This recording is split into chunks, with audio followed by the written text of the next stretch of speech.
Hey, salut à toi, j'espère que tu vas bien. Je dois t'avouer que j'ai constaté au courant des années euh, que l'acupuncture est relativement méconnue du public, même si en Asie, elle est pratiquée depuis des milliers d'années. C'est souvent grâce aux témoignages d'un ami ou d'une collègue qu'on en vient à être en contact avec la médecine traditionnelle chinoise et que notre curiosité est piquée. Ça soulève beaucoup de questionnements qu'Internet va répondre en partie, mais nous laisse souvent sur notre faim. Ces interrogations-là en suspens vont soit nous motiver à consulter un thérapeute, un acupuncteur, une acupunctrice pour la première fois, ou plutôt nous dissuader à faire le premier pas. Si tu es curieux, curieuse d'en apprendre davantage sur ma pratique professionnelle, je t'invite à visionner cette courte série de vidéos dans laquelle je t'amène dans les coulisses de l'acupuncture. Comme tu as dû le deviner, je m'appelle Audrey et je suis acupuncteur dans la vie.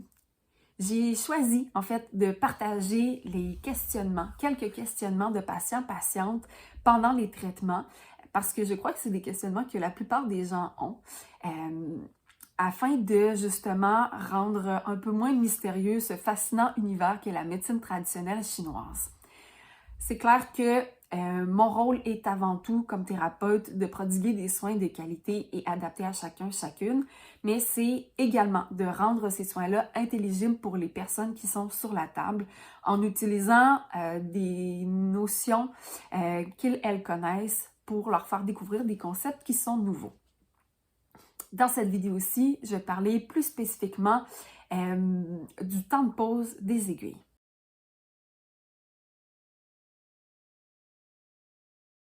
Alors, qu'est-ce qui va faire en sorte que les aiguilles vont être posées plus ou moins longtemps?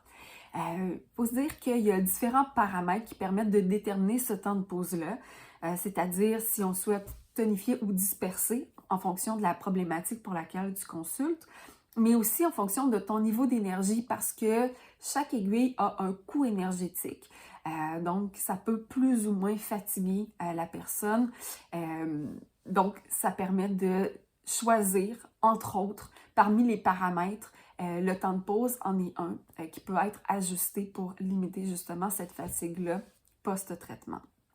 Il faut également voir, en fait, le traitement d'acupuncture comme une constellation.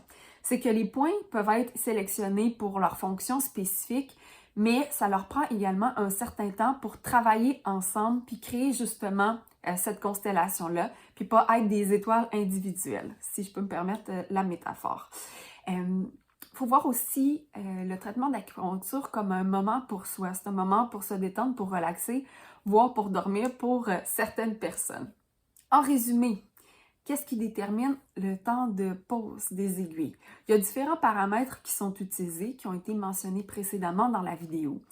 C'est également un temps de pause qui permet l'activation et la désactivation de la fameuse constellation.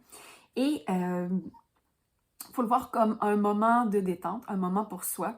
Il faut laisser le temps au corps et à l'esprit de se déposer.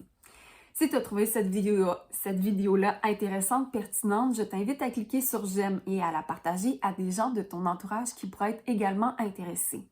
Si toi, tu désires en apprendre davantage sur la médecine traditionnelle chinoise, tu peux télécharger mon guide gratuit Comment soulager efficacement cette maux du quotidien en cliquant sur le lien qui est juste ci-dessous.